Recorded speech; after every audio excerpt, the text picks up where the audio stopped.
राजापुर गांव में सोमनाथ अपने 5 साल के बेटे राजीव के साथ रहता था। सोमनाथ अपने बेटे को मनहूस कहता था क्योंकि राजीव के पैदा होते ही उसकी पत्नी संसार छोड़कर चल बसी थी।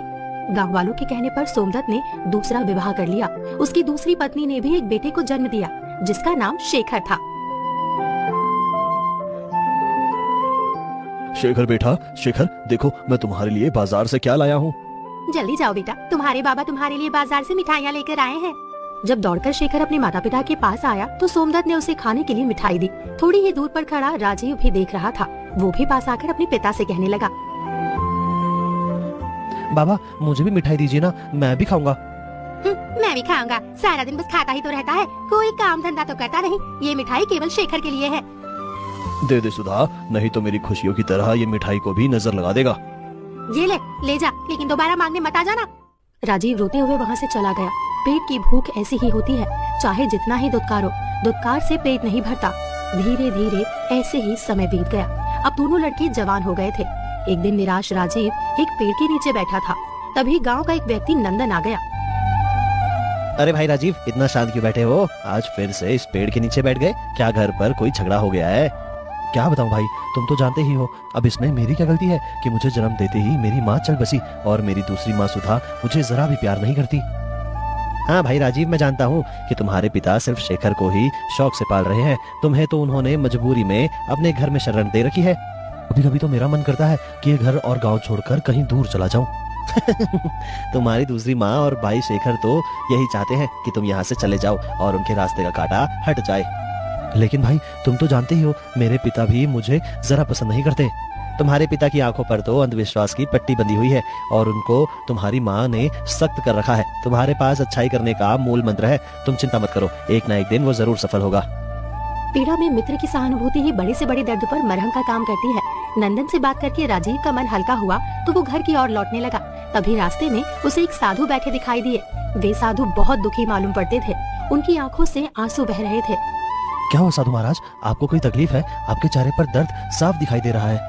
बेटा, आज तक मैंने किसी से भिक्षा नहीं मांगी। जिसने अपनी इच्छा से जो दे दिया वही खाकर पेट भर लिया। कभी ईश्वर से शिकायत नहीं की, किंतु आज एक जहरीले बिच्छू के डंक मारने से मेरा पैर पूरी तरह से सुन्न हो गया है और रक्त भी निकल रहा है। मेरे लिए ये पीड़ा सहना असहाय हो रहा है। आप चिंता मत कीजिए साधु महाराज, चलिए मैं आपको वैद्य के पास लेकर चलता हूँ। नहीं बेटा, बस मुझे एक लोटा जल पिला दो, वरना इस दर्द से नहीं मैं प्यास से मर जाऊंगा। लेकिन यहाँ आसपास कोई तालाब नहीं है, तुम्हें जल लाने काफी दूर जाना होगा। कोई बात नहीं, आप चिंता मत कीजिए, मैं जल्दी ही जल लेकर लौटूंगा।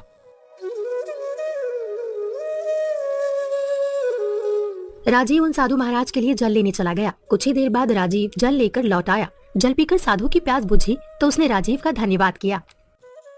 तुम्हारा बहुत बहुत धन्यवाद पुत्र, अवश्य ही तुम ईश्वर का रूप हो।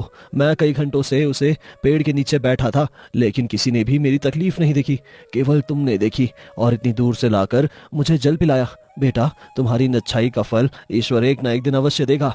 धन्यवाद की कोई आवश्यकता नहीं है महात्मा, ये तो मेरा फर्ज है। चलिए मैं आपको वैद्य जी के पास लेकर चलता हूँ। वैद्य की कोई आवश्यकता नहीं है पुत्र, ईश्वर का नाम रटने से मेरा दर्द कम हो गया है। कुटिया पहुंचकर मैं औषधियों का लेप बना लूंगा। बस तुम कुटिया तक जाने में मेरी सहायता कर दो। राजीव ने साधु को उसकी कुटिया तक पहुंचाया और अपने घर वापस लौट आया। अरे निकम्मे निठाले, कहाँ था तू? बस सारा दिन आवारागर्दी करता रहता है। कुछ मेरे बेटे शेखर से सीख, जो अपने पिता के काम में हाथ बटाता है। दिन रात हल चलाता है मेरा बेटा। वो हल इसीलिए चलता है क्योंकि बाबा उसे हल चलाने की इजाजत देते हैं। लेकिन बाबा मुझे खेतों में देखना भी पसंद नहीं करते। मुझे वहाँ देखते ही गुस्सा होकर मुझे भगा देते हैं। हाँ हाँ जानती हूँ, क्योंकि तूने पैदा होते ही अपनी माँ को खा लिया था, इसलिए जब भी वे तुझे देखते हैं उनका पुराना दर्द उन्हें याद आ जाता है। बस करो माँ, अब मैं इससे आगे मैं और कुछ नहीं सुनना चाहता। मैं तेरी कोई मावा नहीं हूँ, मैं सिर्फ अपने बेटे शेखर की माँ हूँ, समझे? मैं जा रहा हूँ बाबा के पास। आज तो उनसे अपनी नफरत का कारण पूछ कर ही रहूंगा।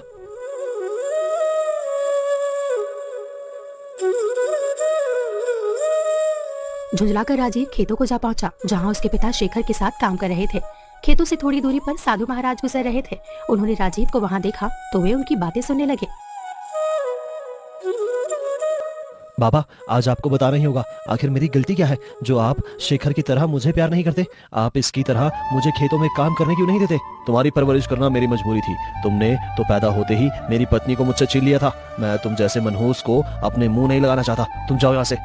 जिसको तुम मनहूस बता रहे हो वो तो बहुत किस्मत वाला है। किस्मत वाला? और ये तो हो ही नहीं सकता। ये तो तुम्हें आगे चलकर पता चल ही जाएगा। आप ये कैसी बातें कर रहे हैं साधु बाबा? किस्मत वाला और ये जो पैदा होते ही अपनी माँ को खा गया और अपने बाप पर बोझ बना बैठा है, वो किस्मत वाला कैसे हो सकता है? अपने लिए अपने पिता व भाई से ऐसे कटु वचन सुनकर राजीव की आंखों से आंसू बहने लगे। राजीव को समझाते हुए साधु ने कहा, तुम चिंता मत करो बेटा, जो लोग आज तुम्हारा मजाक उड़ा रहे हैं वही लोग भविष्य में तुम्हारी प्रशंसा के कुलवंत होंगे। बस तुम किसी भी कीमत पर हिम्मत मत हारना। समय अपनी रफ्तार से चला। कुछ दिन बाद एक सैनिक गांव में आकर सभी लोगों को इकट्ठा करके बोला, सुनो सुनो, महाराज ने अपनी बेटी का स्वयंवर रखा है और उस स्वयंवर में कोई राजा महाराजा नहीं बल्कि आम नागरिक हिस्सा लेंगे। क्या सचमुच? तो हम भी उसे स्वयंवर में हिस्सा ले सकते हैं क्या? अवश्य, महाराज का आदेश है कि स्वयंवर में कोई भी हिस्सा ले सकता है। लेकिन राजकुमारी से विवाह करने के लिए क्या करना होगा? अपनी अपनी कला से जो राजकुमारी व महाराज का दिल जीत लेगा, महाराज उससे ही राजकुमारी का विवाह करवा देंगे।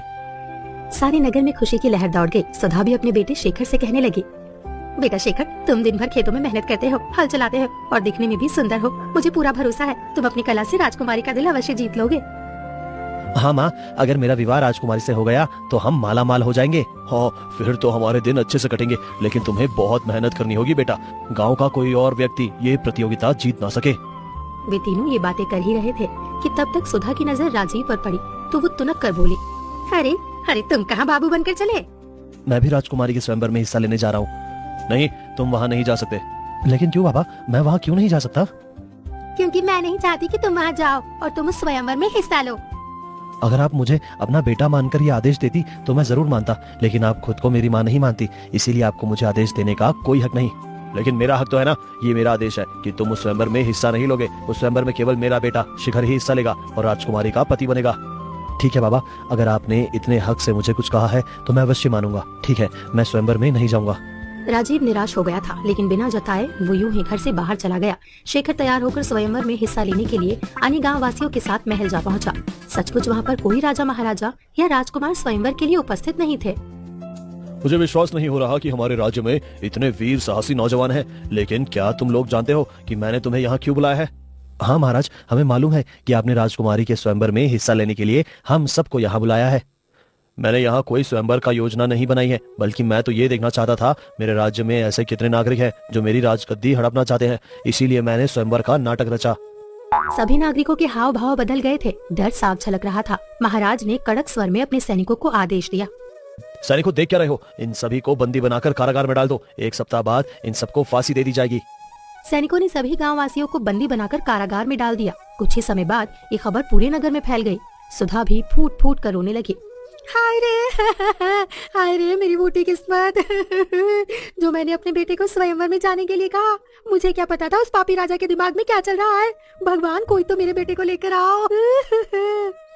भाग्यवान, हम कुछ नहीं कर सकते। हमारी तुम्हारी इतनी हिम्मत कहाँ कि राजा से इस बारे में बात भी कर सके। कहीं वो हमें भी उठाकर कारागार में न डाल दे और हम अपने बेटे के साथ मारे जाए। बाबा, आप दिल छोटा ना करें। अन्याय के सामने झुकना पाप है। उस राजा का कोई हक नहीं कि वो प्रजा के साथ अन्याय करे। बेशक शेखर मेरा सौतेला भाई है, लेकिन मैं हमेशा उसे अपना छोटा भाई समझता हूँ। मैं शेखर को सही सलामत घर अवश्य लेकर आऊंगा। बेटा, मुझे माफ कर दो। मैंने तुम्हें अपमानित करने का कोई मौका नहीं छोड़ा और आज तुम मुझे दिलासा देकर मेरे बेटे को लाने की बात कर रहे हो। तुम चिंता मत करो माँ, मैं अभी महल जाता हूँ और अपने भाई को छुड़वा कर अवश्य लेकर आऊंगा। राजीव अपने घर से निकलकर महल पहुंच गया। राजीव के हट को देखते हुए उसे महाराज से मिलवा दिया गया। महाराज की जय हो। महाराज, आपके द्वारा किया गया अन्याय प्रजा बर्दाश्त नहीं करेगी। अन्याय? कैसा अन्याय? मैंने कोई अन्याय नहीं किया। जिस प्रकार आपने झूठ का सहारा लेकर ग्रामवासियों को बंदी बना लिया है, वो एक राजा को शोभा नहीं देता। एक राजा के रूप में आपके ऊपर प्रजा की भलाई और उनकी रक्षा की जिम्मेदारी है, लेकिन आपने बिल्कुल उल्टा काम किया है। वे सभी नौजवान मेरी राजगद्दी के लालच में और मेरी बेटी से विवाह के लालच की इच्छा से यहाँ आए थे। लेकिन तुम ऐसे नौजवान हो जो किसी लालच में नहीं बल्कि उन सब की जान बचाने के इरादे से आए हो। इसका मतलब तुम्हारा दिल में दूसरों के लिए प्रेम और दया है। मुझे ऐसे ही किसी नौजवान की तलाश थी। महाराज, आप कहना क्या चाहते हैं? मुझे कुछ भी समझ में नहीं आया। आओ नौजवान, मैं तुम्हें कुछ दिखाना चाहता हूँ। राजा राजीव को अपने साथ बुलाकर एक कमरे में ले गए। वहाँ पर एक लड़की बैठी हुई थी जो किसी रोग से ग्रसित थी। जानते हो ये क्या है? नहीं महाराज, मैं नहीं जानता। ये कौन है? ये मेरी बेटी वसुंधरा है। तुम यही सोच रहे होगे ना कि मेरी बेटी इतनी बदसूरत रोगग्रस्त क्यों है। मेरी बेटी पहले से ही ऐसी नहीं थी। तो महाराज ऐसा क्या हो गया जो ये इस प्रकार से रोगग्रस्त हो गई? वसुंधरा सैनिकों व सखियों के साथ जंगल में फूल तोड़ने गई थी। वहाँ एक तांत्रिक भी था जिसने वसुंधरा से विवाह का प्रस्ताव रखा। वसुंधरा के इनकार कर देने पर उसने अपनी तंत्र विद्या से वसुंधरा को इस प्रकार बदसूरत और रोगग्रस्त कर दिया। महाराज आप तो बहुत बड़े राजा हैं, तो किसी अच्छे वैद्य से राजकुमारी का उपचार क्यों नहीं करवाते? तुम्हें क्या लगता है मैंने उपचार नहीं करवाया होगा? बड़े बड़े वैद्य, हकीम, साधु संत भी मेरी पुत्री को ठीक ना कर सके, लेकिन एक महात्मा ने मुझे बताया था कि अगर वो तांत्रिक मर जाए तो मेरी पुत्री पुनः ठीक हो सकती है। लेकिन उसे वही व्यक्ति मार सकता है जिसमें स्वयं से ज्यादा दूसरों में दया भावना हो, और मुझे लगता है कि वो व्यक्ति तुम हो जो मेरी बेटी की रक्षा कर सकते हो। अगर ऐसी बात है महाराज, तो मैं उस तांत्रिक को मौत के घाट अवश्य उतार दूंगा। मैं उसको उसके किए की सजा जरूर दूंगा। ये मेरा आपसे वादा है। बेटा, अगर तुमने ऐसा किया तो मैं अपने आप अपनी बेटी का विवाह तुमसे कर दूंगा और बंदी बनाए गए सभी गाँव वासियों को भी छोड़ दूंगा। महाराज मुझे राजकुमारी से विवाह की कोई लालच नहीं, बस आप मेरे भाई और गाँव वासियों को छोड़ दीजिए। और महाराज आप बस मुझे उस जंगल का रास्ता बता दीजिए। महाराज से जंगल में तांत्रिक का ठिकाना पूछकर राजीव चल पड़ा। रास्ते में उसे वही साधु मिल गए जिनकी उसने सहायता की थी। साधु महाराज मुझे आशीर्वाद दीजिए ताकि मैं उस दुष्ट तांत्रिक को मौत के घाट उतार सकूं। राजकुमारी तब ठीक हो जाएंगी। तुम बहुत नेक कार्य करने जा रहे हो पुत्र। वो तांत्रिक मात्र राजकुमारी का ही दोषी नहीं बल्कि उसने कई और भी घर उजाड़े हैं, लेकिन उस तांत्रिक को मारना इतना आसान नहीं है। तुम्हें उसे मारने के लिए उसकी तलवार से उसी पर वार करना होगा। उस तलवार को उसके द्वारा बनाए गए तंत्र जाल पर तोड़नी होगी। उस तलवार में उस तांत्रिक की जान बसती है, तभी उसकी मृत्यु होगी। राजीव साधु का आशीर्वाद लेकर आगे बढ़ा। वो तांत्रिक के पास पहुंचा तो तांत्रिक अपनी तंत्र शक्तियों का प्रयोग आंख बंद कर रहा था। राजीव ने झट से उस तलवार को हाथ में उठा लिया। ये मेरी तलवार है, इसे मुझे दे दो, नहीं तो मैं तुझे मार डालूंगा। तुम मुझे नहीं मार सकते, मुझे पता है तुम्हारी जान इस तलवार में बसती है। इसे कैसे मालूम? मैंने अपनी जान इस तलवार में छुपाई है, मुझे इससे ही तलवार लेनी होगी। सुनो युवक, तुम ये तलवार मुझे दे दो, इसके बदले मैं तुम्हें बहुत सारा धन दूंगा। तुम्हें जीवन भर कोई परेशानी नहीं होगी।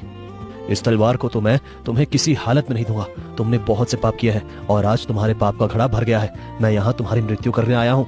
इतना कहते ही राजीव ने उस तलवार से तांत्रिक पर हमला कर दिया और उसके बनाए गए तंत्र जाल पर उस तलवार को तोड़कर फेंक दिया। तलवार टूटते ही तांत्रिक के प्राण निकल गए। तांत्रिक को मारकर जब राजीव वापस महल लौटा तो राजकुमारी वसुंधरा पूरी तरह से रोग मुक्त होकर पहले ही की तरह सुंदर हो गई थी। तुम्हारा बहुत बहुत धन्यवाद नौजवान। तुम्हारे तांत्रिक को मारते ही मेरी पुत्री धीरे धीरे ठीक होने लगी है। देखो आज वो पूर्णतः स्वस्थ हो चुकी है। ये सब तुम्हारे कारण हुआ। मैं राजकुमारी वसुंधरा का विवाह इन नौजवान राजीव से करने की घोषणा करता हूँ। सभी मंत्री और दरबारी राजकुमारी की विवाह की तैयारी प्रारंभ करो। 1 महीने के अंदर ही मैं दोनों का विवाह करवा दूंगा। नहीं महाराज, मुझे राजकुमारी से विवाह करने की कोई लालसा नहीं है। राजकुमारी स्वेच्छा से जिसे अपना वर चुनेगी आप उसी से उनका विवाह कर देना। पुत्री तुम ही बताओ, क्या तुम्हें राजीव से विवाह करने में कोई आपत्ति है? नहीं पिताजी, इन युवक ने मुझे रोग से बचाने के लिए अपने प्राणों की चिंता किए बगैर उस तांत्रिक को मारा है। मेरे लिए इससे बड़ी बात और क्या हो सकती है। मुझे इस विवाह से कोई आपत्ति नहीं। महाराज के आदेश पर शेखर सहित सभी गाँव वासियों को रिहा कर दिया गया। कुछ ही दिनों बाद राजकुमारी का विवाह भी राजीव से हो गया। राजीव महल में ही रहकर अपना कर्तव्य निष्ठा से निभाने लगा।